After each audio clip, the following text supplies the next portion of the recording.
El 11 de septiembre del año 1541, el Toqui Michimalonco encabezó el primer levantamiento general contra la invasión del ejército español al mando de Pedro de Valdivia. Este había llegado desde Cusco, apoyado por guías del ex imperio inca, con el propósito de instalarse en los asentamientos donde aún se desarrollaba la antigua organización social del Tihuantinsuyo.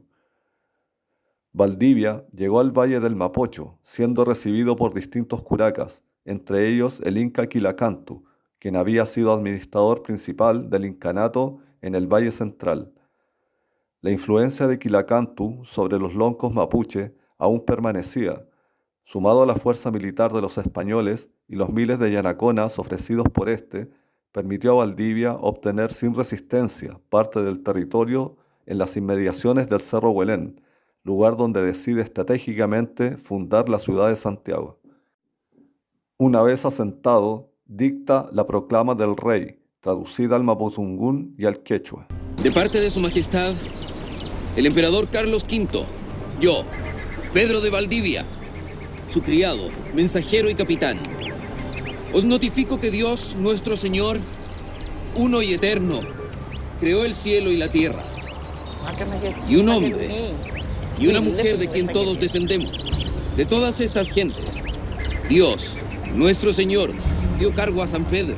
Si reconocéis a la Iglesia por señora y superiora del universo mundo, y al sumo pontífice, y a su majestad en su lugar, como superior y señor, y rey de las islas y tierra firme, haréis bien, y recibiréis amor y caridad. Si no lo hiciereis, yo entraré poderosamente contra vosotros, y os tomaré vuestros bienes, y os haré todos los males y daños que pudiere.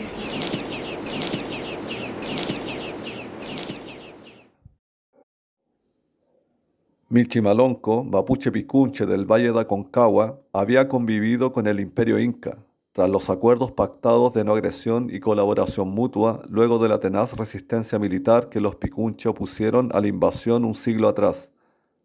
Había estado en Cusco, hablaba quechua, mapuzungún, y estaba al tanto del derrocamiento de Atahualpa Cápac y la caída del incanato, por lo cual años atrás, hacia 1536, rechazó la validez de Quilacantu como gobernador inca, liberando a su gente del tributo al imperio. Tras ese enfrentamiento, Quilacantu se refugió en el Valle del Mapocho, donde la forma del incanato aún permanecía. Con la llegada de Valdivia, acuerdan neutralizar a Michimalonco, considerado el principal obstáculo en el control del Valle Central. Valdivia y sus soldados, apoyados por los yanaconas facilitados por Quilacantu, atacan y apresan a Michimalonco, pero este consigue su liberación ofreciendo estratégicamente el yacimiento de oro en Marga Marga. De esta manera Michimalonco consigue ser dejado en libertad, lo cual permitió seguir desarrollando su estrategia. Tras un periodo, su hermano Tlalcanlonco destruye el asentamiento español de Quillota y avanza sobre Marga Marga. Valdivia divide fuerzas yendo al resguardo del yacimiento. Entonces Michimalonco, encabezando el primer levantamiento general, avanza sobre Santiago el 11 de septiembre de 1541, destruyendo e incendiando su fundación. Tras este duro golpe, los españoles quedan en paupérrimas condiciones y tardarían más de 2 años en recuperarse.